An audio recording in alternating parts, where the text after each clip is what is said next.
Topic Thunder, it's Topic Thunder. Just acknowledging knowledge with no scholarships. It's Topic Thunder, it's Topic Thunder. Breaking everything down, tech to politics. It's Topic Thunder, it's Topic Thunder. We don't tell you what you want, we just give you what you need. It's Topic Thunder, it's Topic Thunder. News, brews, and views from these Chi-Town streets. Topic Thunder.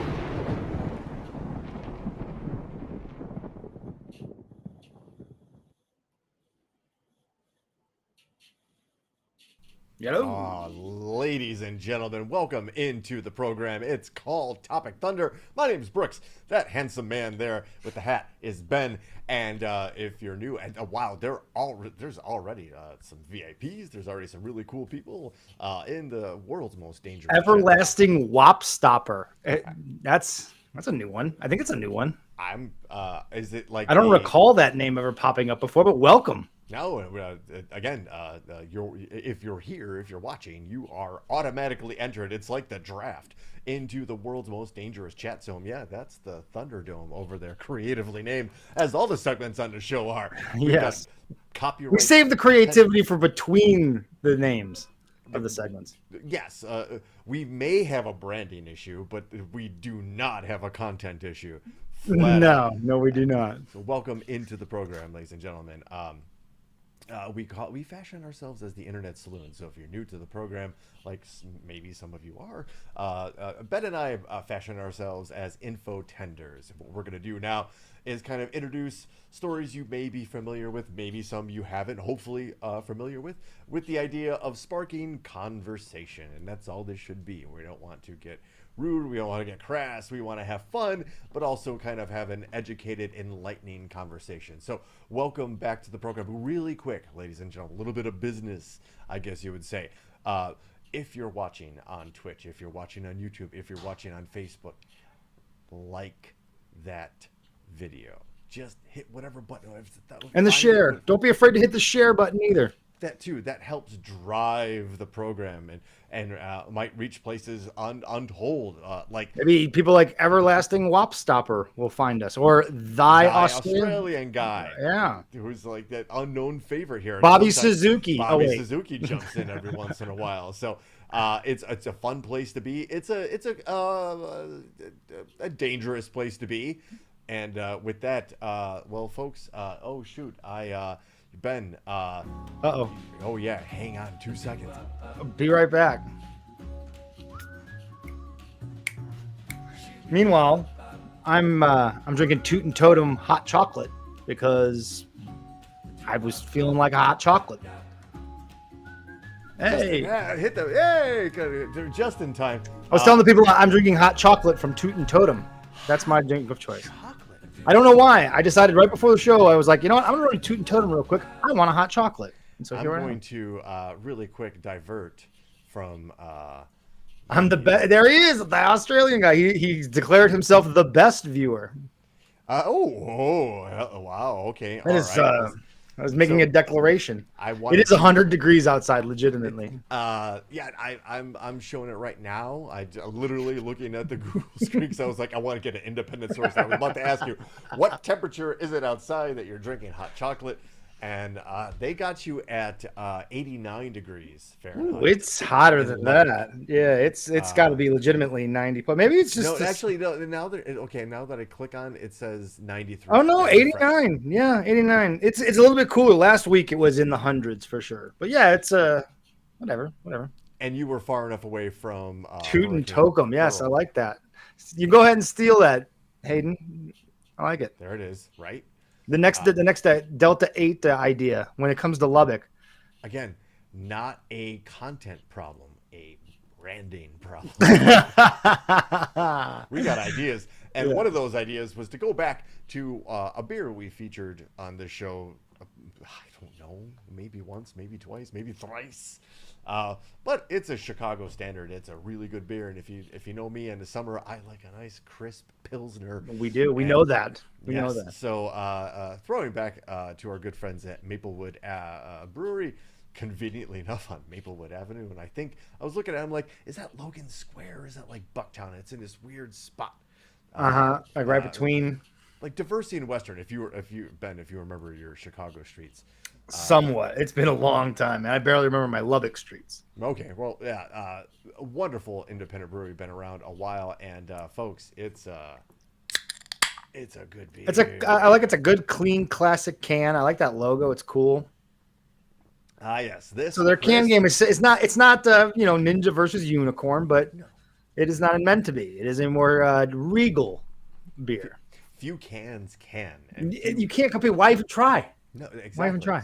And that the can you referenced was made by Pipeworks, which all of their can art is a very similar. I think Brooks, you need to bring the mic a smidge closer to. Okay, There you go. I know you don't like it to be in the way, but we have established that in the way is better than quiet. So yeah, and here's the guy who went to radio school being like, no. I know we love seeing your beautiful face. We can still see you. We love you. Maybe I'm being stubborn. Maybe there are other people in this country currently being stubborn. Maybe. And well, folks, that brings us right into headlines, and that's what we call in the segment a segue. I'm interested in who you think is being stubborn in this first story, because I think we may disagree a bit. I don't know. Maybe. Well, okay, so this story is from Reuters. I'm just going to read the headline really quick, and I guess we'll get into some details about it. But here's the headline from our friends at Reuters because it fits nicely on the screen. Biden allies Pelosi and George Clooney raise fresh doubts about his re-election chance. This was just today, actually. U.S. President Joe Biden faced fresh doubts on Wednesday about his re-election chances with two heavyweights who weighed in that may influence other Democratic lawmakers and financial donors, Nancy Pelosi and George Clooney. Biden must quickly decide whether to stay in the 2024 race, former House Speaker Pelosi said. And she's a longtime ally. She said that at MSNBC while declining to say definitively that she wanted him to run. And then Hollywood star, Democrat, who co-hosted a fundraiser for Biden last month that made $15 million in one month. He withdrew his support with a damning opinion piece from the New York Times, who at this point really asks some serious questions about what's going on at the New York Times.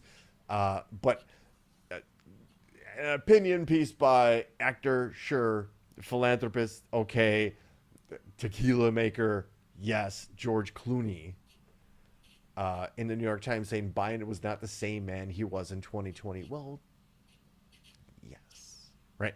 Pelosi's remarks, which ignored Biden's repeated insistence that he was staying in the race, suggested he could face a fresh wave of calls from fellow Democrats to exit the race. For nearly 2 weeks, the 81-year-old Biden has sought to stem defections from the Democratic lawmakers, donors, and other allies worried he might lose the November 5 vote to Republican Donald Trump after Biden's halting June 27th debate performance. The president has said again and again, stubborn, that he will be the Democratic candidate and believes he can beat Trump. He said he had a bad night in the debate and vowed to stay in the race. So we're probably all familiar with the very, very vehement. Brooks, I am very interested in how much the narrative has shifted in just the week since we were last here talking together with the world's most dangerous chat room. Because we had that story about, is Kamala a better option? And it felt like no one was willing to discuss the idea seriously that Biden should maybe step aside and they should hit the panic button and make a change. And in the week following, interestingly enough, it started as a murmur, and now you have major donors and Nancy Pelosi not coming out definitively to defend him because it's impossible. We all saw what we saw. You can't unsee what you saw, and you can't just make it go away.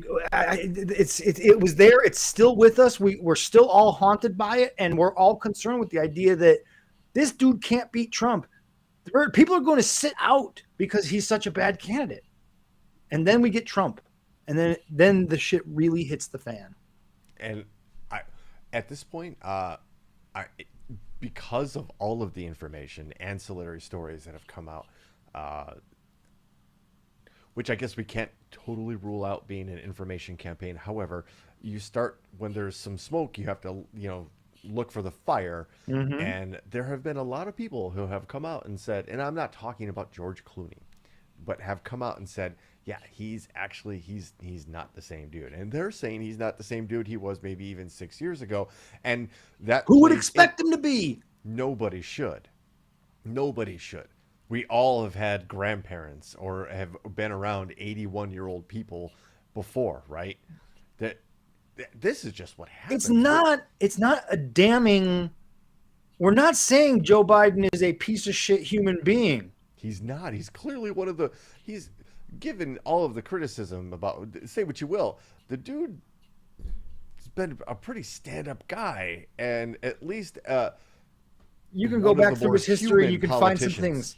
You could certainly go back through his history as a politician. And if you're in politics long enough, you're going to take stands and you're going to vote for things at one period that 20-some, 30-some years later, you can look back at with more information and more time and more wisdom and say, I was wrong in my decision, am I voting that way or saying that thing that decades ago, and I have since changed my position based on new information that I have been, given.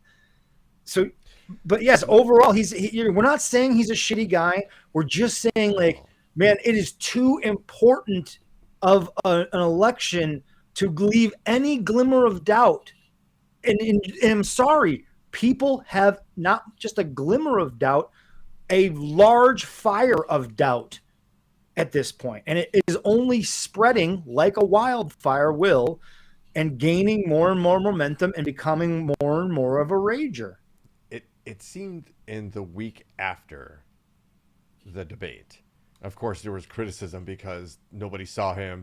There was a complete media kind of blackout from the campaign and the president himself. Uh-huh.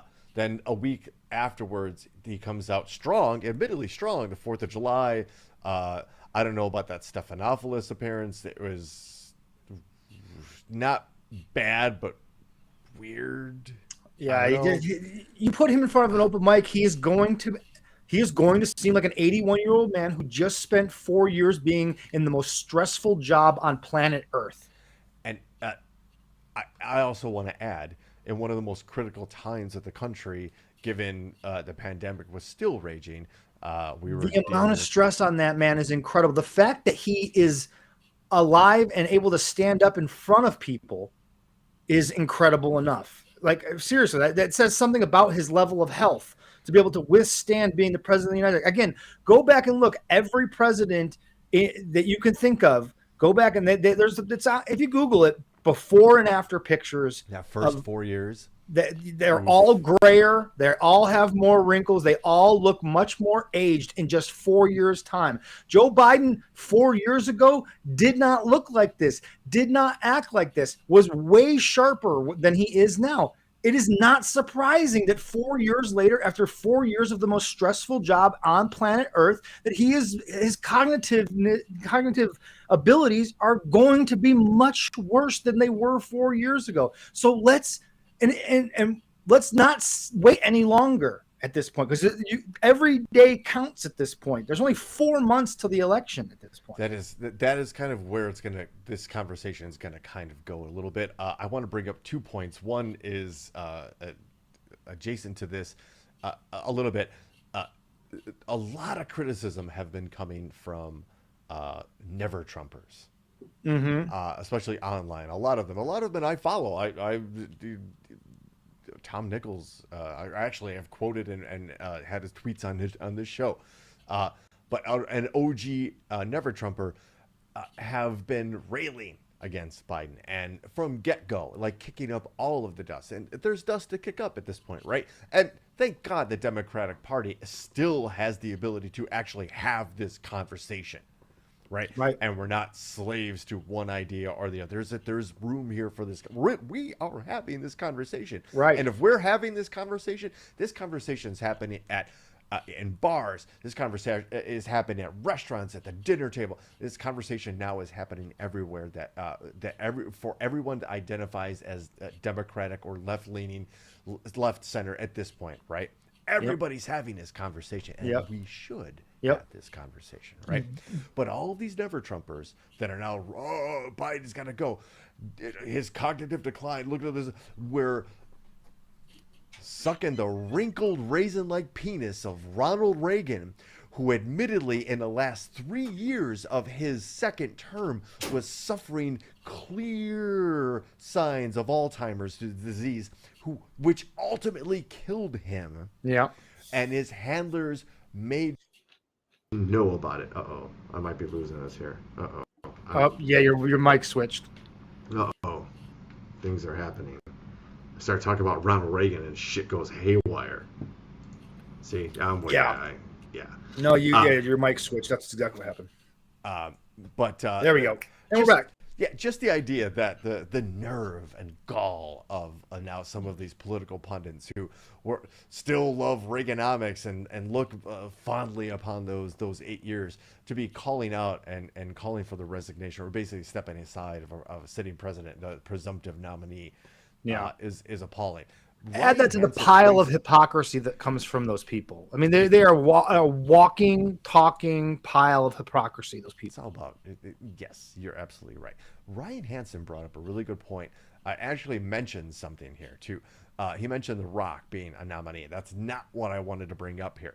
I wanted to draw a comparison, an analogy here to Joe Biden being an old, aging out champion pro wrestler, right, who is cemented in his spot, does not want to give it up, and now the promoter is in a difficult spot because the promoter is going, well, I need somebody to be my champion for the next 5 years to drive this product, make money going forward, and nobody's going to believe that an 81-year-old pro wrestler is beating somebody who's half their age, right? Yeah. So here's the pro wrestler, and the promoter's coming up to him and the champion and going, look, thank you so much. You've been so great. We are going to take care of you. We're going to make sure you're heralded as the best champion ever, the most legislatively successful president of all time. We are going to carry you out on our shoulders. However, you gotta lay down for 3 seconds. Yep. You got to, because we need to give it to somebody else who is more capable for the next at least 4 years. I love your analogy, and here's how I'm going to do it. As your pitch saying it, I know exactly the correlation. Against Goldberg. Oh no. Yeah, right. Joe screwed Joe. But here's the actual wrestling analogy: Nick Bockwinkel, Vern Gagne, and Hulk Hogan. Perfect. Nick Bockwinkel was the standard bearer, the guy that was the AWA World Heavyweight Champion. When the AWA World Champion meant something, right? It was the second most important title next to the NWA Heavyweight title for a long period of time because Nick Bockwinkel was that guy. In the time of territories, that was Joe was Biden. number 2. Yeah, Joe Biden is Nick Bockwinkel. Vern Gagne is the Democratic Party. The problem is Vern had Hogan and said, hey, man, Nick, I need you to do the job for Hogan because Hogan's going to be the one to carry us. Now, of course, that never happened because Hogan ends up leaving for Vince. But the plan was Hogan beats Bockwinkel. Hogan leads the AWA into the future, right? Same scenario here. The only problem is the Democratic Party, Vern Gagne, doesn't have a Hulk Hogan waiting in the wings. This would be so easy if there was an obvious Hulk Hogan where you went, Joe, Gavin Newsom, Kamala Harris, Pete Buttigieg, Pritzker, Hochul.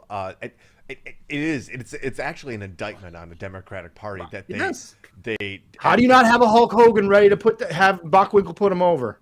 Even more so, going into the 2020 election when Biden beat Trump. Yeah. And everybody, it was kind of an understood silent agreement that this dude is just going to get us to another spot. He's the guy that gets us to A to B, right? He is not the long-term solution. He has, at his point in his life, all of the tools, connections, and political savvy to navigate through these very difficult waters. And for 4 years, this guy, however, we need to develop the new talent, right? And there's got to be a future. There is no future. Because, okay, let's just say Biden gets it done. He's only got 4 more years, if that. Let's be honest, if that. But let's just say best case scenario. He gets reelected and he gets through another 4 years of presidency. Then what? Trump's not an option, but you can guarantee the right will have a candidate ready to go for the 2028 election. Right. They'll have somebody, whether it's DeSantis or Tulsi Gabbard or fucking somebody. They're gonna have somebody ready. Who does the Democratic Party have? There's at least some names you can throw out there from the conservatives. Mm-hmm. Liberals don't have anybody with any realisticness. We're going to talk about it here in a second, but AOC is not a realistic candidate. It's not realistic. She's got some name value. I love Jasmine Crockett. She's not a real option at this point. I think it either at this point it comes from the government. You need some national cachet, right? At this point, you have to have a brand. We talked about how important branding was and how terrible we are at it. You have to have some national standing, at least have been talked about in a favorable light. That's why Buttigieg, I think Gigi's on to something there. Buttigieg is probably the one. If you had to break glass in case of emergency, I think that's it. If Biden steps aside, let's just play this out, right, before we get to this next story, because it's worth sitting on this for a minute, because this is a good conversation, because it's going to play out, and we'll be able, but it's fun to guess how it's going to play out at this point, because it's up for grabs. It really is. GM at this point, like, right? Who are you going to trade for? Who are you going to play in your team, right? So Biden decides to step aside. The most logical candidate is Kamala Harris. Yeah, I think Everlasting Wop Stopper does make a good point about Pete. However, who becomes then Kamala Harris's VP candidate? Maybe a Buttigieg. Now, you want to talk about inflaming the other side? All right. So let's just break that down. An African American female and a white homosexual male. So that's a hell of a ticket. Yeah, that's a hell of a ticket, right? You're going to lose and gain from all angles at that point, right? Because the people that were comfortable for voting for Joe Biden just because he was a man or he was Caucasian, whatever those reasons were, right? It immediately goes away, because now Kamala Harris is the candidate who's a woman, so there's going to be the misogynist who will be like, no. But there are also going to be the racist who will be like, well, I'm not voting. We already had a black president. Look at what happened. Right. One of the most successful. Those people were going to vote for Trump probably anyway. Yes and no, because, again, we're playing on those like individual like biases and nuances, right? It's not, now we're not talking, if we have that ticket, Harris, Buttigieg, if we have that ticket, and then now you add Buttigieg, who, if you were a liberal person, but you were deep in your Christian Catholic faith, maybe, and you were okay with a woman being a presidential candidate, you're okay with an African American being, but a homosexual absolutely plays against your religious and deeply held beliefs. So now who do you vote for, right? Yeah. And it's like there's some pros and cons for sure.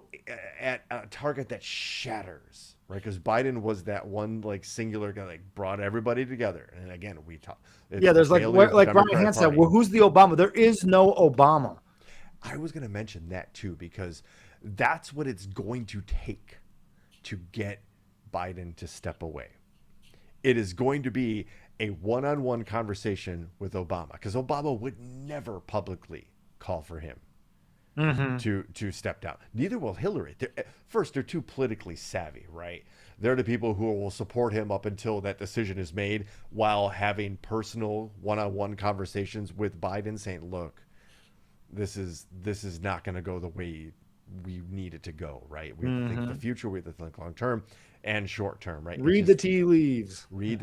But Hillary and Obama are smart enough to be like, we support Joe up until Joe steps down, and then they'll be like, they'll throw all the latitudes and throw all the bouquets and saying he's one of the most successful presidents of all time. Due to the time he was in, he made the best decision for the Democratic Party and United States of America. I don't know if you saw it, but Jon Stewart, we make a point to watch Jon Stewart's Monday show every Monday. He seems to just really nail things. And this week he talked about this, that we're finally having this conversation. And then he came up with basically a plan of how do you execute this the right way. And I think it's it's an interesting way, is since the Democratic Party and the Democratic National Committee has not officially nominated Joe Biden as its nominee at this point. It's just kind of a foregone conclusion, and there was no real primary held. Right. There was no real primary held. Let's hold a primary. Let's get Buttigieg and Harris and a third or fourth candidate that wants to have them debate to go up against Biden. Have Biden get a bye, so to speak, right? They debate. We all vote, because that's the thing that's fucked up. And what he points out about our electoral system is that we've limited ourselves to this idea that there's only one vote that can happen, and we can't do it on a short period of time. While pointing out that Great Britain just had an election in like 4 weeks' notice, and France had 2 elections in a month to determine their president. Like, it is possible to do these things. We could have an election between now and then. We could have a real primary election between now and the Democratic National Convention, right? Where Biden versus everyone. Let's open it up. Let's truly open it up and let the people truly speak, because the people haven't had an opportunity to tell the Democratic Party who they really want. It's just been told to them, shut the fuck up. This is who it's going to be. There's a lot of people that aren't down with the shut the fuck up and take it, as Jon Stewart pointed out. Shut the fuck up and take it isn't something that's going to sit well with a lot of people. It doesn't. So stop it. So then what you do is you have the election. If Biden wins, then he is anointed at the convention. If not, you have the passing of the torch from Biden to the new candidate, and he anoints him and presents him to the world at the convention as this is the guy that's going to whoop Trump's ass, or her, right? I'm sorry, I'm just you know what I'm saying. I'm just vamping here, but this is the person that is going to get the job done for us, and then they get it to the finish line. I know. I'm sorry. I think at this point a primary throws too much chaos into the mix. Just because given the UK can do that, Britain can do that. I don't think they have the division in their electorate like we do now in this one. As you pointed out, just the Democratic Party. However, it would be a situation where the state governments would have to get involved to hold a primary, because there would just have to be polls. There's got to be a more efficient way to do this. For sure. And we've talked about this a lot of times, about our system of government and how we can do better, and the electoral college needs to go away. But that's not the conversation. And 4 months away from the election, I think having primaries throws it way too much into chaos. If Joe Biden is going to step down, Kamala Harris has to be that. Kamala Harris, however, will absolutely destroy Donald Trump in any televised debate. Oh, it would be bad. Yeah. It would be an evisceration. She's sharp enough and well-spoken enough that she would not let him just go up there and lie bold-faced. You don't get to the level of federal prosecutor without being able to dissect what somebody's saying and absolutely destroy it with fact and absolute confidence. And that's what she has. It's the move, man. I think we all agree. Even if you're someone that said, I'm still going to vote for Biden no matter what. Even those people, if you sit down and talk to them, surely if you have a conversation with him, they will agree too that it would be better if he stepped aside and someone else stepped in. But if we have to, we'll go with them. But man, you're making this a lot harder on us by not pulling the plug on him. And again, maybe we'll see. By this time next week, we could be talking about Kamala Harris and Pete Buttigieg as a ticket. At this rate, it is very possible. And I respect our friend Giovanni and his idea that Gavin Newsom is ready for. I've thrown that name out quite a bit. I think stage. so too. I don't know that he's ready. We need a general, like Ryan says, a military man. I don't know, somebody. Do we? But like a guy like Eisenhower. Eisenhower called out remember the military industrial, his call out of the military industrial complex is legendary. Mm-hmm. So, I mean, there are some military guys who understand the big picture of what it is that they are involved in, but are also leaders, right? To get to the top of the military, you have to have an ability to lead and command people's, attention in a way that it's just something to throw out there. I mean, it's somebody, but you're right. I think the only real option is a Harris Buttigieg ticket. At this point, I can't think of a better one because there's going to be vice presidential debates, right? And whoever Trump decides, JB Vance is going to get smashed by Kamala I Harris. would love to see JB Vance versus Pete Buttigieg in a debate. There's that's the savage steamboat match that would steal the show just because of how bad Pete Buttigieg would absolutely own Vance in that one. There's a wild card. Leave it to Lockport Joe to throw a real wild card in the mix. Kinzinger has some issues. I won't lie. The fact that he's a Republican being one of them, right?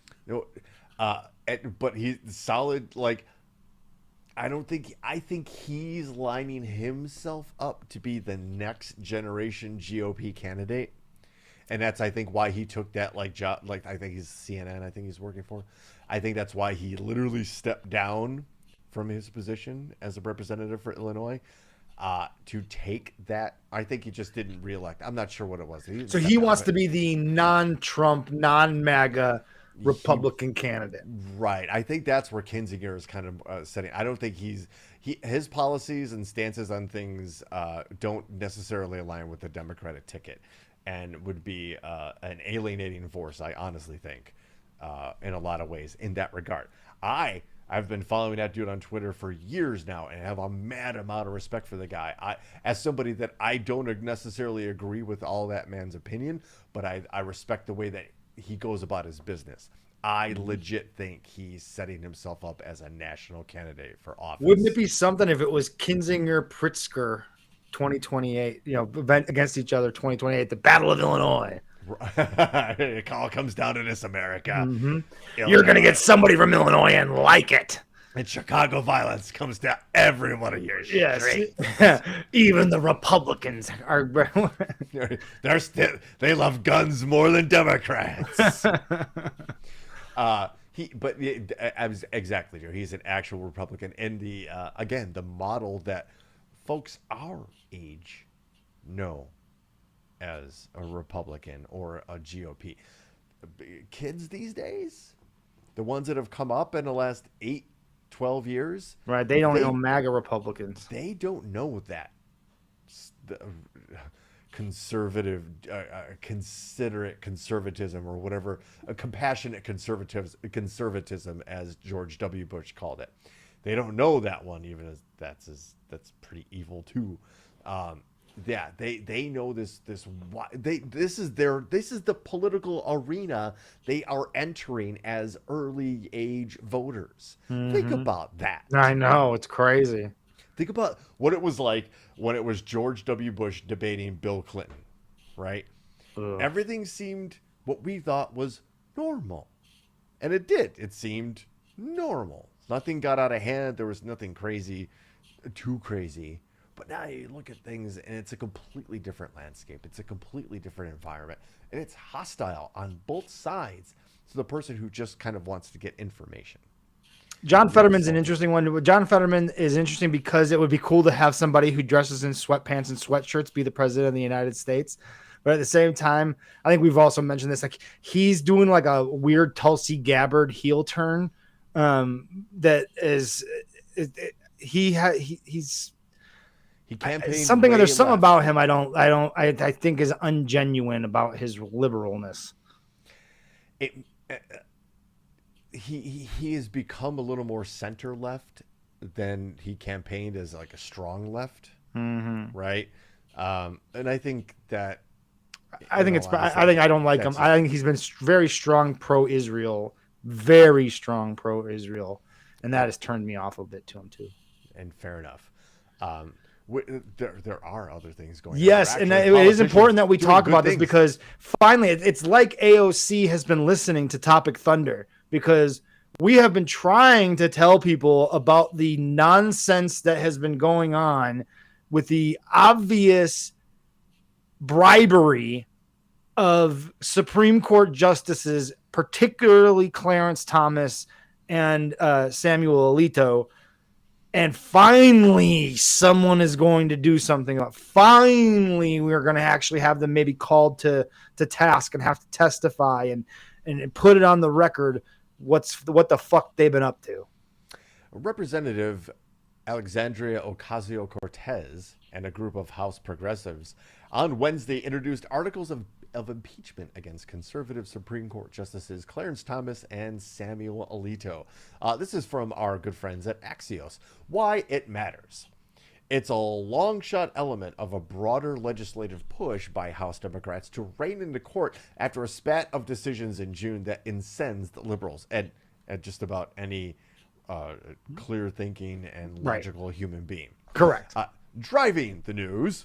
The resolutions accused Thomas and Alito of refusing to recuse from cases in which they had, quote, personal bias or prejudice concerning a party, end quote, as well as, quote, failure to disclose, end quote, income, gifts, and other financial information.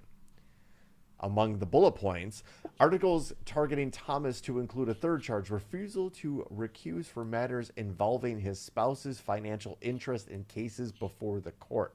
We have told everybody about that nonsense. Think about that for 1 second. That his wife had financial interest in court cases that he was going to adjudicate. How can you not recuse yourself from that? As a moral and ethical human being, how could you not go, you know what, guys? Anything I say would, in a normal world, be held suspect and contemptuous, basically, if I ruled on this situation. So in the best interest of the institution to uphold the values and pillars of justice, I'm going to step away from this case. Nope. If Biden really wanted to score some points quickly, he probably has enough cachet right now and enough sentiment in his favor that if he wanted to wield the powers that the Supreme Court just gave him and say pack the court and add a couple more Supreme Court justices of his own appointing, this would be a good time to go about that. You probably wouldn't get a whole lot of pushback. No, but you get absolutely destroyed in the media by a right-wing fascist GOP. Who cares? You can withstand that. No, because they won't, because they need to get votes, and they would have to, those justices would have to pass Congress, and you have too many people up for re-election that if Biden chose to do that decision would be weaponized, and people who sure, they could probably maybe push through, but I don't know, because you're going to get people on the Democratic and GOP side who are going to go, look, I'm not going to put my political future against this gambit because I need to get reelected. I like my job. I have a very cush lifestyle right now. All of that, I don't see that as it's a good point. But you know what? Biden's got the Supreme Court just gave him pretty fucking wide leverage to do almost anything he wants without impunity, without So do it. Just fucking do it. And then because what we know about government is this: it is much easier to get something on the books than it is to get it off the books. Once it's in there, once it's been done, it's nearly impossible to get it undone. So just fucking do it. And in the same vein, the first person or group of people to decide to do something that a lot of other people disagree with are the ones that get tagged with it and generally own that, no matter how that plays out, whether it was for the good or for the bad. True. So it is a situation where if he makes that decision, the Republicans are going to use that and be like, look at this guy. He's acting like a dictator. He's doing this, and completely overlooking the fact that the very right-wing owned and corporate interest-oriented Supreme Court decided, oh, yeah, actually, it's okay for them to do this. And it makes it that much easier for, I don't know, somebody say like Donald Trump to go, well, if he's doing it, then it's all right. Yeah, I'm not you're right. It's fun to think about, but in reality, you're right. It would be weaponized and abused at the first chance it could. First chance, and I'm also available for political consultations, Mr. Kingzinger. Joe, hook it up. From our good friends at the Daily Beast, thanks to Yahoo News, because I tried to sign up for the Daily Beast, and they're like, hey, you need to donate, or blah, blah, blah. And I'm like, no, Yahoo just gave your article away for free. However, speaking of politicians looking out for the best interest of everyone,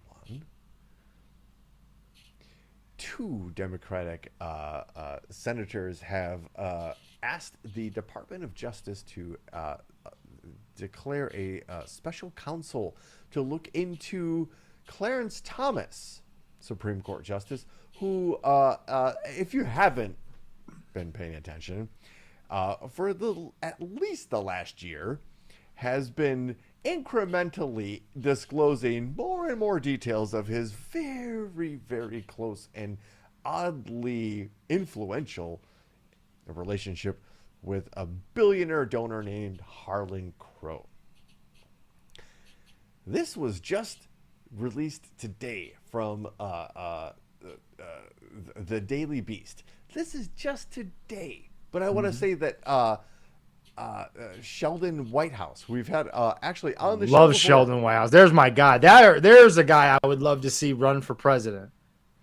He needs to, again, national cachet matters. Correct. Absolutely. Sheldon Whitehouse have asked Merrick Garland to appoint a special counsel to investigate Supreme Court Justice Clarence Thomas. This was released today from the Daily Beast. Supreme Court Justice Clarence Thomas has been accused of not disclosing a yacht trip to Russia and a private helicopter flight to a palace in President Vladimir Putin's hometown. Oh, come on. Among a slew of other gifts and loans from businessman Harlan Crow. How much evidence do we have to give? I know, dude. Point out that we are under a serious attack. Yep. From Russia. Dark money. It is an information war that they are head and shoulders above us in, and have infiltrated our institutions such that makes it very difficult to convince people that this isn't just how things are. They've disrupted normal so much that people's moral and ethical compasses are now way out of whack. Mm-hmm. And that includes diluting the education system so people can't critically think and discern truth from fiction or a bomb blast at this point. But also you could the internet. You could blame the flashy things all the way up until TikTok, from Prodigy to TikTok. The shortening of the attention span, the grabbing of the attention span of the things that are flashy and bright and sound great, make you feel good, reassure those personal biases that you might have. But here we legitimately have a situation where we have a member of the Supreme Court. Mm-hmm. Right? One of the three branches of our government, the one that's truly meant to hold the other two in check, clearly being bribed. And this is clear. I mean, it's not. I mean, it is out in the open that there is no other way to describe Harlan Crow's relationship with Clarence Thomas. He bought Clarence Thomas's mother's home and then let his mother live rent free in the home. Not Clarence Thomas didn't buy his mother the home. Harlan Crow bought his mother's home and then block. Yeah. I mean, this is not that Clarence Thomas needed Harlan Crow to buy his mother's house, because guess what? Clarence Thomas and his wife have plenty of money. They didn't need Harlan Crow to buy that house for them. But it is how clear they got bribery. that money. Yeah. At this point. Yeah.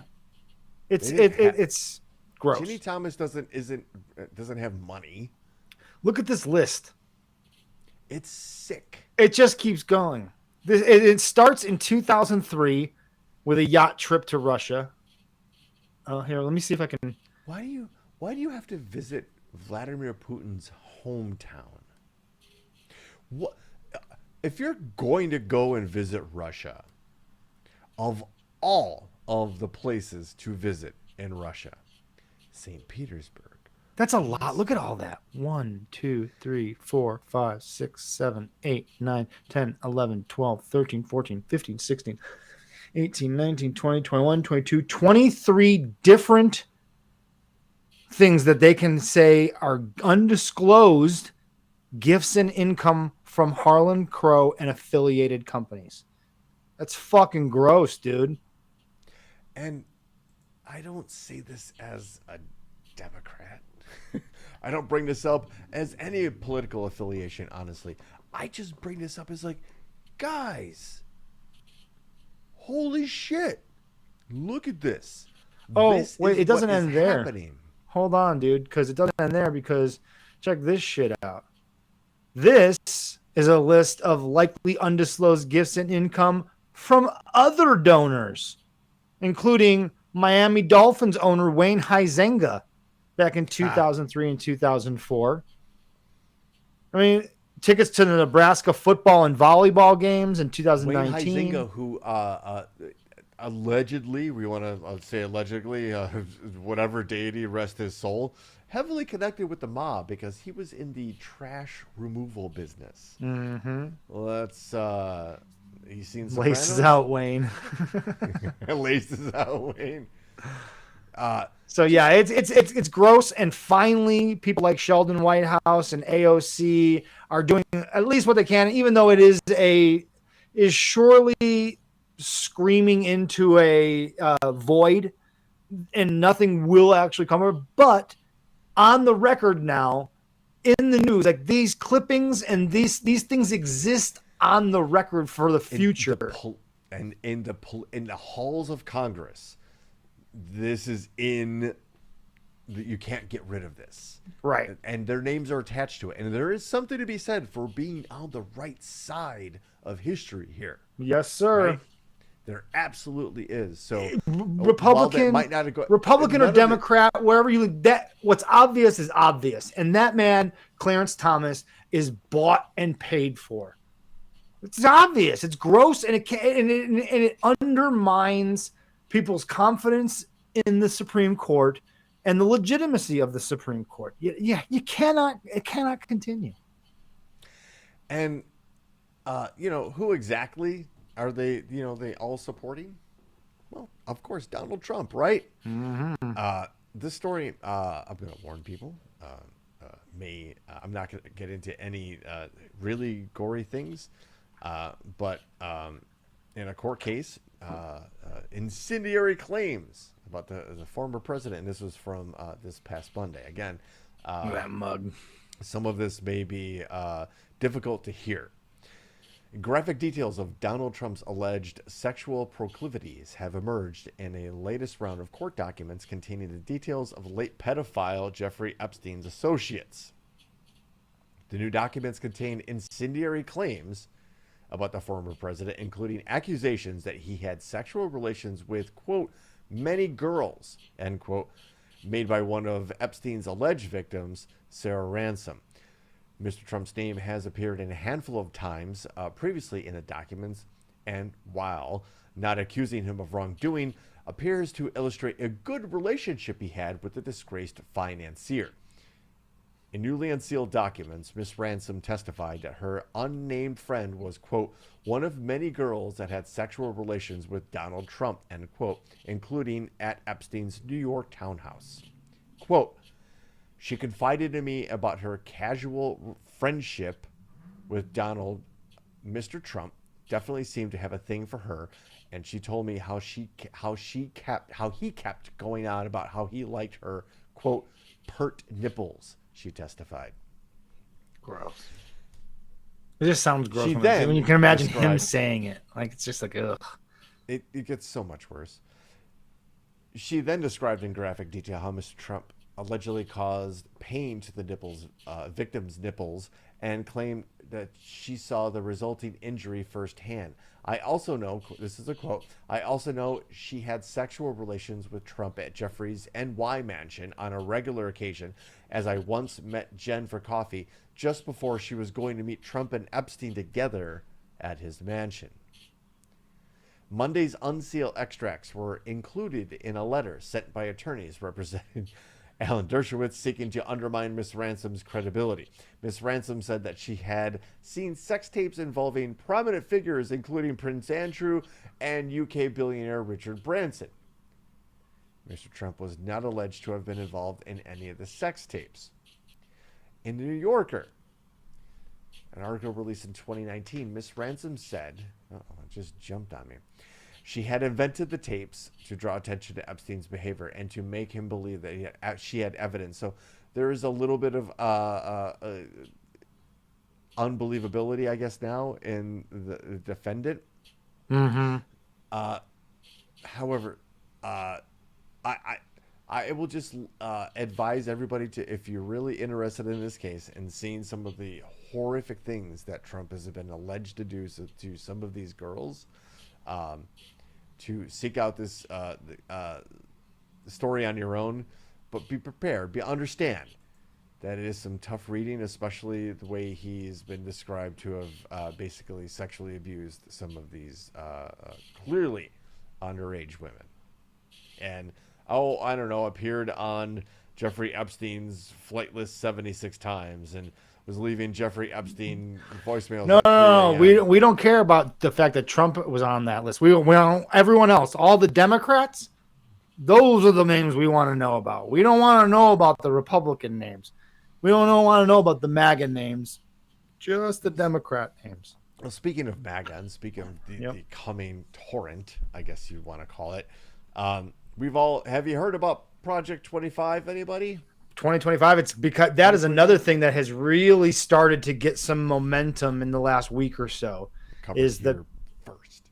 Yes, exactly. Again, people who must be listening to Topic Thunder. Once again, those of you that are tuning in on a week-to-week basis are getting ahead of what the actual news is telling you. You're hearing it first weeks ahead of time. But yes, Project 2025 has become a national talking point, finally. Like, major news sources are finally acknowledging that this is a real thing and a real threat to fucking democracy at this point. At the same time, all of these news agencies are acknowledging the very real threat of Project 2025.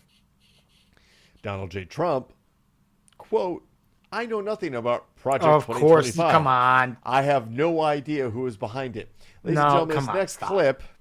Oh, Hayden, if you don't know what Project 2025 is, As soon as the show is over, Google that shit, and you're gonna have your mind fucking blown. So Project 2025, really quick. Yeah, yes, we can give you a Reader's Digest version. Really quick is basically the MAGA policy platform going forward, and what will be instituted in the event of a second Trump presidency. Play by play, like a playbook.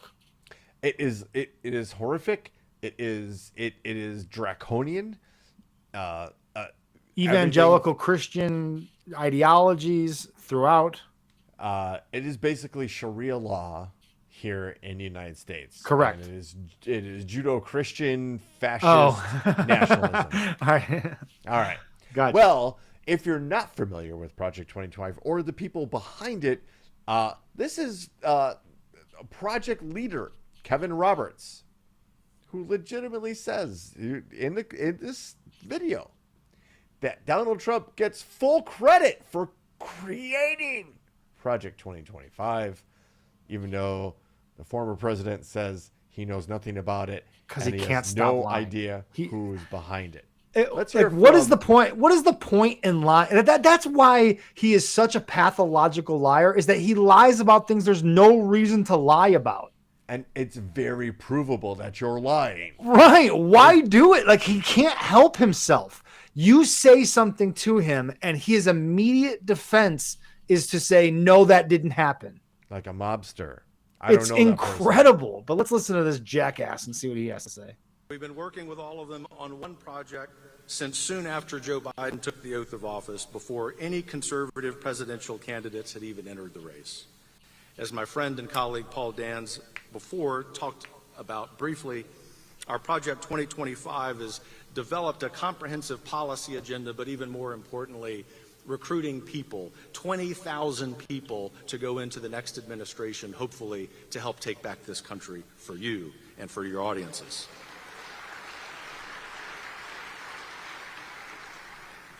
We want no credit.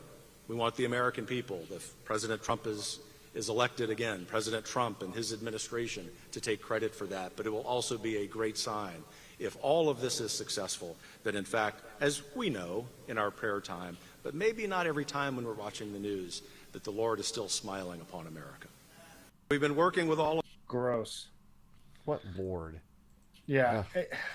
But one important thing that he talks about there that is the scariest part is that they are actively recruiting tens of thousands of like-minded people to infiltrate and take over all aspects of the government to make sure that they are all aligned on the same way. There will be no dissenters working in the government if Project 2025 gets its way. You will toe the line. You will be a MAGA Republican, or you will not work in the government. That is what is going to happen. And what that means for how quickly they can enact authoritarian, and now remember, he has immunity for anything that he deems as an official act. So when you send out this army, if you will, of like-minded ideological sycophants, good word, that are now running the government and doing his bidding rather than doing what is right for the people, you're then working for the president, and that's not the job of all who has immunity and full pardon power. Right. So that if you do something for him, and it may be, I don't know, illegal, but don't worry. On the back end, if you do get caught, and I'll just pardon you, brother.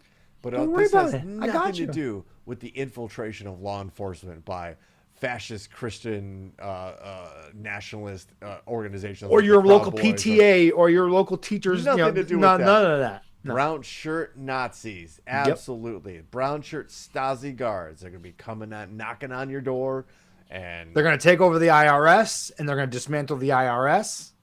They might look at your social media. Who are you supporting? How easy is that nowadays?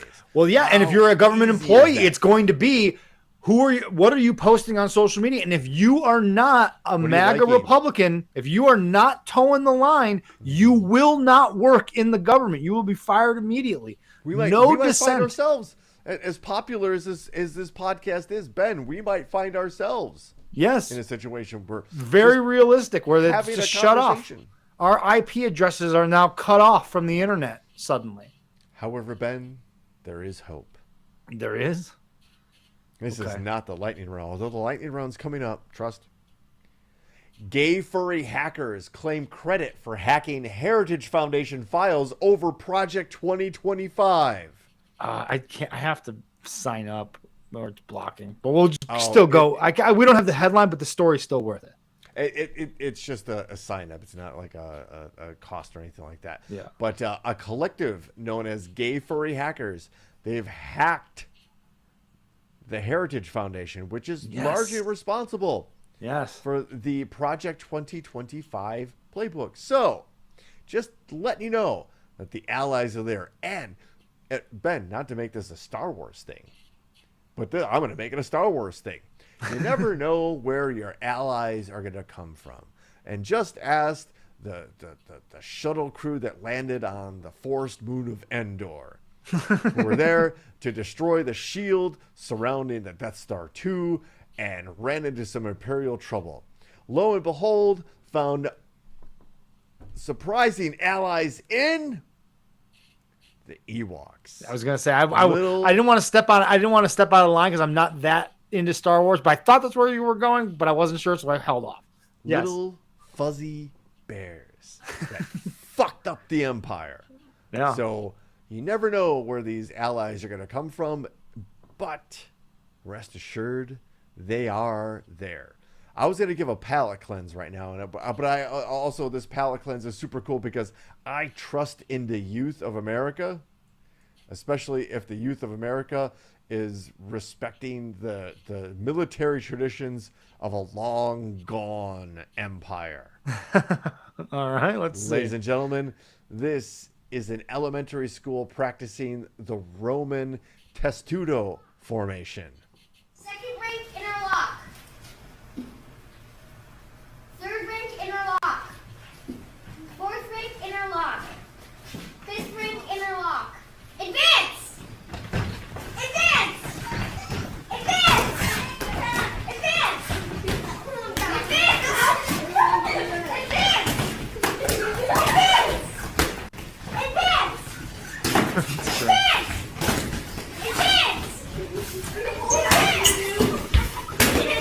Keep your shield up! Advance! We don't look at it! Advance!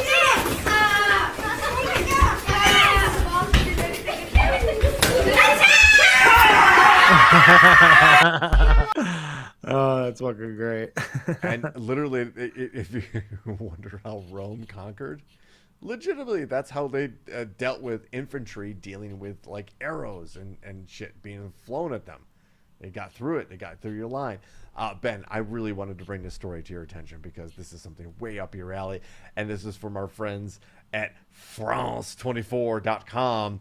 Extremely dangerous. Health experts slam doping-friendly enhanced games. See, I love this idea. All right. Athletes at the Paris Olympics later this month will be tested for performance-enhancing drugs. But a competition plotting to rival the games, doping will be the point. I love it. The enhanced games currently planned for late next year will not test competitors for drugs, but instead encourage them to take advantage of medical advancements to break world records. The organizers say that by freeing athletes from the tyranny of anti-doping agencies and embracing technology, the enhanced games aim to, quote, safely evolve mankind into a new superhumanity. I love this. I am in full support. But researchers who have studied the effects of performance-enhancing drugs told AFP that they fear the games will push athletes to dope to such extreme levels that they could risk heart attack, stroke, or even death. They know what risk they're taking. They did. It remains unclear if the enhanced games will actually be held at all. World Athletics president... it's in capitals. I assume it's an organization. I didn't know such a thing. Wait, so they get to determine what is it? What the What fuck? athletic? What is world athletics? But they have a president. And I wanna his look name this is up now. Very sus as Sebastian Coe. He's Who dismissed the are idea as world bullocks. athletics? But momentum seems to be building after retired Olympic swimmer James Mangusin signed up earlier this year, and the competition announced millions of dollars in funding from investors, including a U.S. libertarian billionaire Peter Thiel, who's a real fucking piece of shit. Yeah, Come yes, for he me, is. bro. Yeah. Astrid Christine Borgenbeck, a researcher at Oslo University Hospital, says she was shocked to find out there was even a chance this extremely dangerous idea could become reality. Borgenbeck, who studied how anabolic steroids damage the brains of weightlifters, warned that games would, quote, triggers used with no boundaries, illustrating how the concept could be incisive of such use. Magnuson told a podcast he will, quote, juice to the gills, end quote, to get the $1 million prize of breaking the 50-meter freestyle world record. So, Ben, I'm going to ask you this question. Yes. In the world record book, you have somebody who's clearly cheating, admittedly cheating, encouraged to cheat or enhance their performance. Yeah, I guess outside that. something. Yeah, we can argue whether or not it's cheating, but whatever. Okay, let's at least agree that it's cheating. Well, for the sake of It's the discussion. enhancing. Let's not say cheating because Sure. they're allowing it, right? But if that enhanced individual on their way to Breaks the record. superhumanity breaks the record, is that record really broken? Yes. You think so? Yes, because it happened. You can't unhappen it. How they get to that point, to me, is irrelevant.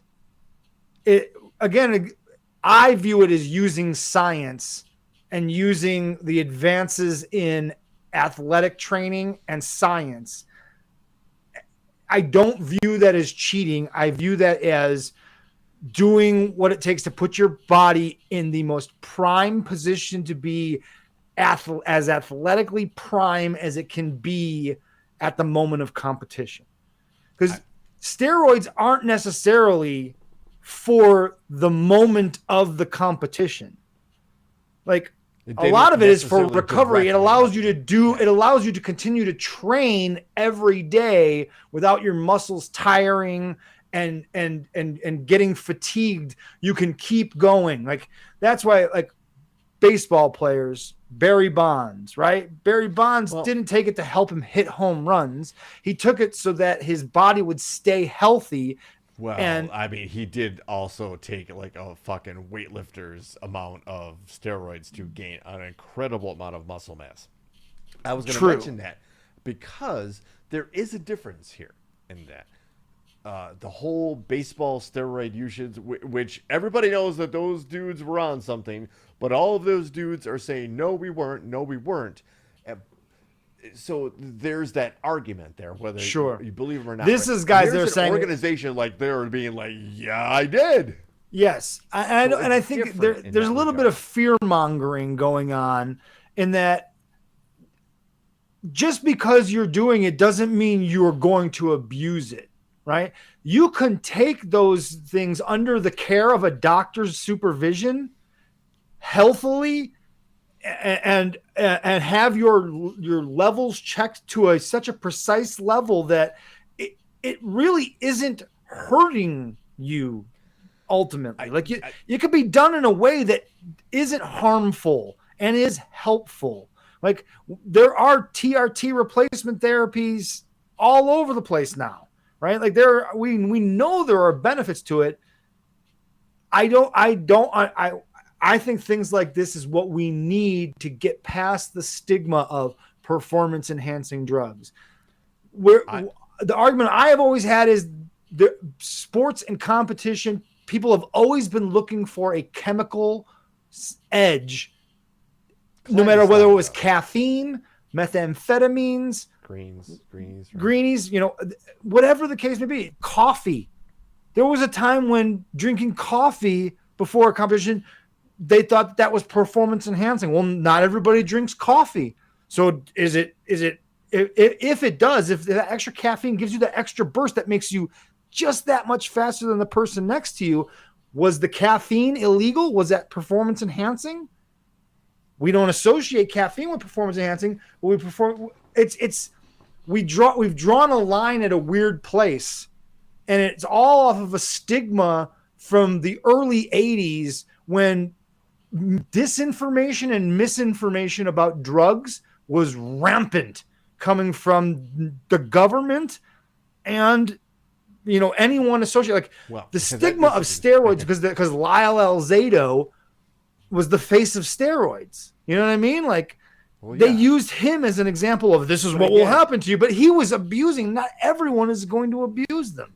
That's when it was against the rules, so to speak, right? But if Lyle Alzado had a doctor, the team doctor he could go to and administer them healthily to him, he probably would have done that and not abused them. None of these guys would know. And that's not the mindset. If athletes get an edge on something, they're going to absolutely maximize that edge. And let me be very clear about this. I am all for these dudes. Dude, if this dude, like he quote, juices himself up to the gills and in the middle of the Olympic pool explodes yes, I'm okay with that too. Yeah, I'm okay with that because that's what you signed up for. That's why I'm watching. Yes, I'm looking to see some freakish shit. Right, exactly. But I think we do need to cut it down the middle and be like, okay, then we need to have separate things going on. I understand that I am in the way minority when it comes to that. I understand that most people are going to look at that and go, no, that has to be put in a separate category. It has to have an asterisk next to it.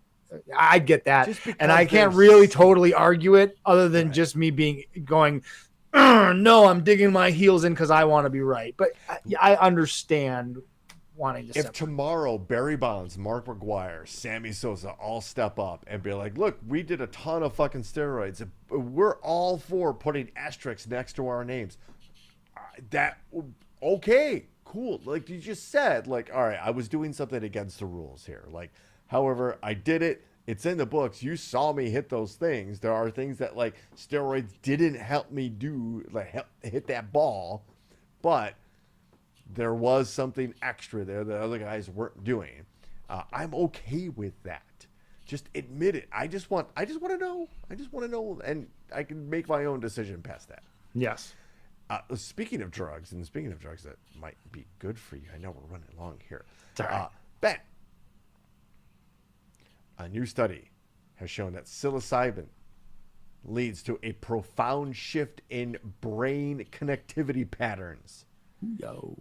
Now, this was one of those stories published by the Royal Society of Publishing, and one of those long-form scientific research papers that we tried to read in here, and it just got too plumb boring. Yeah, However, just look at that right there on the screen. The names of the people involved in the. I clicked on the link too, the Royal Society of Publishing.org. It just look at that neuropsychopharmacology.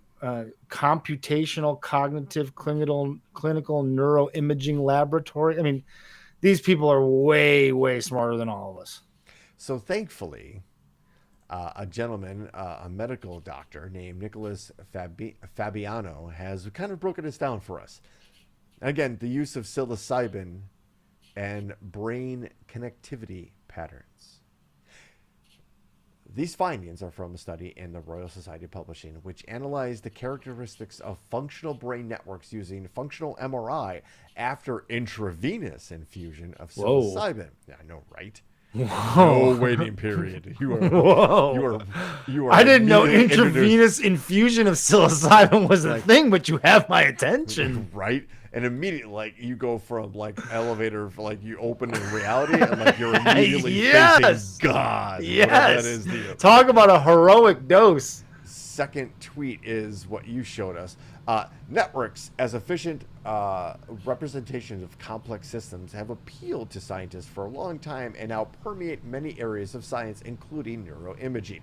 Traditionally, the structure of complex networks have been studied through their statistical properties and metrics concerned with node and link properties. So again, these neurons in your head connecting together. In this study, the characteristics of functional brain networks were analyzed at the mesoscopic level from novel perspective that highlighted the role in homogeneites in the fabric of functional connections. I'm assuming those are very important. Yeah, sounds important. Healthy volunteers were given intravenous infusions of psilocybin, which is the main psychoactive chemical. Why didn't they ask me to sign up for this? God Right? damn. Basically, the main psychoactive element in magic mushrooms with saline, and then they underwent functional MRI brain imaging. The psilocybin group had a profound shift in brain connectivity patterns, dissolving fixed networks and creating new communication pathways. Yeah. This fluid and flexible state may help patients and therapists work together to break down rigid thinking styles associated with conditions such as depression, addiction, and PTSD. Yes, sir. Again, let me reread that. The psilocybin group had a profound shift in brain connectivity patterns, dissolving fixed networks and creating new communication pathways. This mechanism could explain the clinical effectiveness seen in psilocybin in randomized controlled studies. I did link another study. Overall, these results suggest that the psychedelic state is associated with a less constrained and more intercommunicative mode of brain function, which may be a key mechanism in the effectiveness of psychedelic-assisted psychotherapy. Invest in MindMed, MNMD. So, without reaching too far back into your memories, and maybe creating new ones, does anybody remember the first time they tasted ice cream? Oh, no. No, not at all. I wish, but no. I don't. No, definitely not. However, I assume it was something like this. Whoops. No.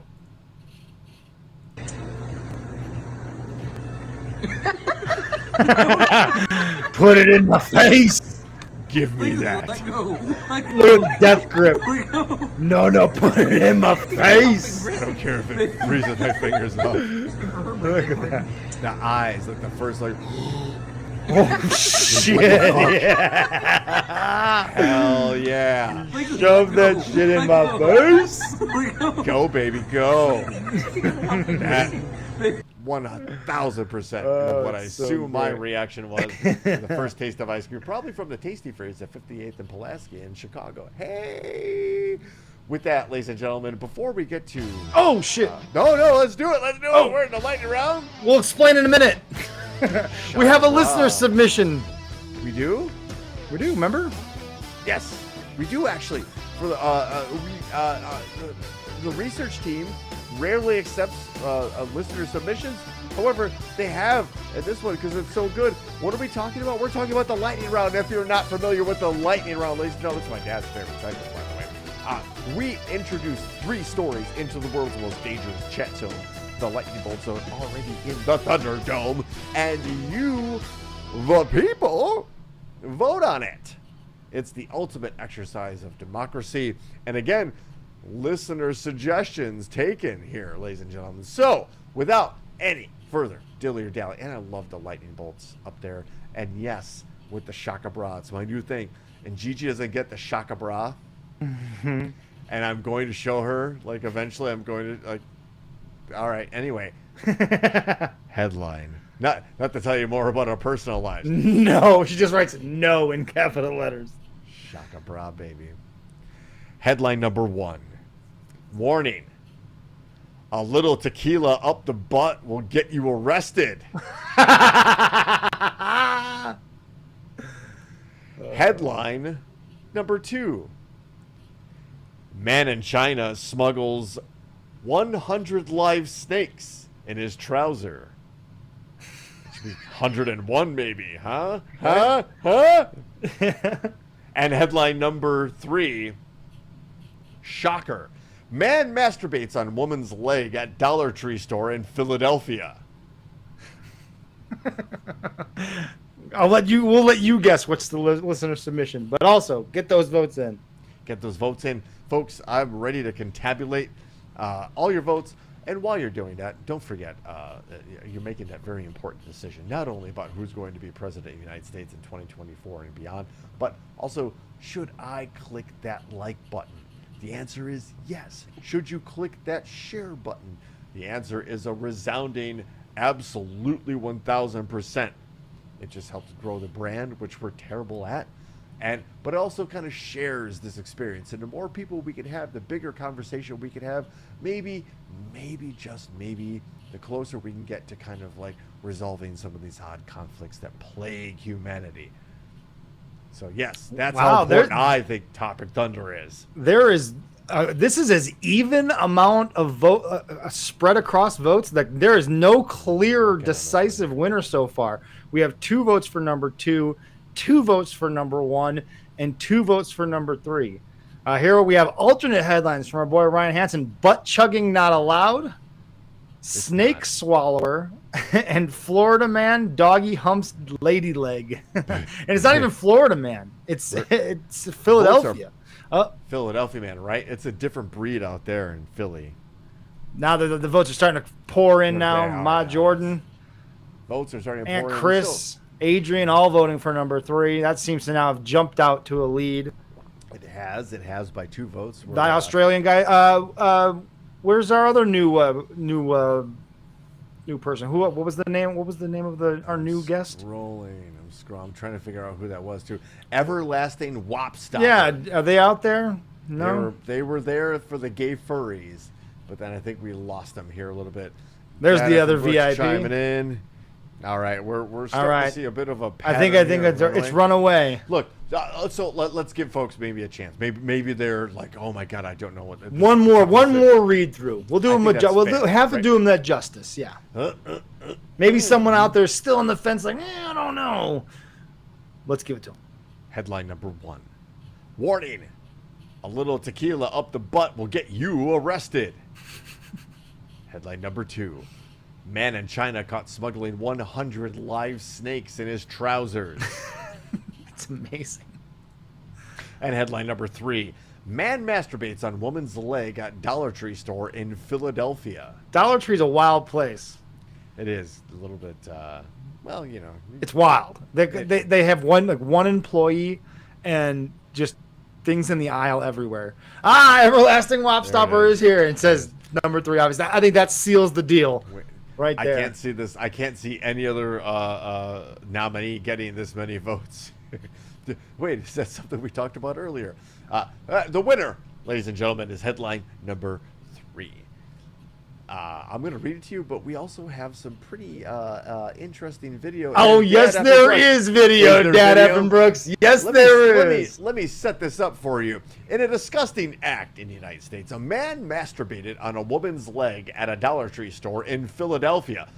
A video of the incident has gone viral on social media and shows the accused running away from the store after committing the disgusting act. Police are searching for the male, approximately 25 to 30 years old and about 6 feet tall, who fled the store after assaulting the woman. The woman, visibly upset, can be heard in a video saying, "He nutted on my leg!" Authorities are urged. Anyone with information. Oh, it's definitely sexual assault. Yes. Come forward. Thank you very much. Hey, Aaron, you don't know about that, ladies and gentlemen. Some video. This is sexual assault. Like, again, this is that, like, the let's expose. We're exposing this guy, right? And he exposed himself. So We're just, hey, but the logistics behind getting this done without somebody noticing. He's a free jacker. Look at that. Oh. Ryan Hansen, you are the remix master. Let's just let the video tell the story here. Look, he fucking nutted on my fucking leg! You go to hell, bitch! Oh my god! He nutted on my leg! I like how they blurred out the scene. Yeah. Like, was that necessary? Can't see that. it almost seems fake. The way she's it's like he nutted on my leg. That's why it's viral. It is her reaction. It almost seems fake. Well, we want to be very sensitive to the victims of sexual assault, and we here at Topic Thunder absolutely acknowledge that happens, and women are never actually properly treated, and usually not believed in these situations. We don't want to cast any doubt or aversion on this particular woman's account of the police. However, I'm just thinking about the logistics of this. Like, yes, was there a fluffer involved? Right, like he had to go in ready. You're coming in hot. You're coming in hot. Yes, right. And I would just like I look, baby. I would react probably the same way by yelling, "That guy nutted on my leg." They're like, "This dude nutted on my leg." That's why this is a story. Is her reaction to it is somewhat hilarious. If you can't at least see the humor in that on some level, like I guess you're just humorless. I don't know. I guess maybe it's not something that you can find any humor in, but like the way she says that is pretty fucking comical. And let me be very clear. I've partied at the Crowbar in the early 2000s. There is no doubt male and female ejaculates ended up on my person somewhere many times amongst many visits in that club, whether I wanted it or not. Yes. However, this is terrible. It should not happen to anybody. It should not happen to anybody. Thank you very much. Shout out to Haven for that listener submission. Thank you very much for that submission. It was a wiener, as we say. Hey, thank you. We're full of puns here, ladies and gentlemen. And that's Topic Thunder. So, folks, thank you so much for being part of the show. You are the lifeblood of the show. Without it, it's just Ben and I ranting at the stars. So your participation makes it all happen. So thank you again. Share it, like it. It means more people might see it. More people might join the conversation, and we might be able to come to a better consensus in this crazy world that we always talk about here. So from the deck of the USS Rapapa, my name is Brooks. That handsome gentleman is Ben. This has been Topic Thunder. Thank you, one and all. And now,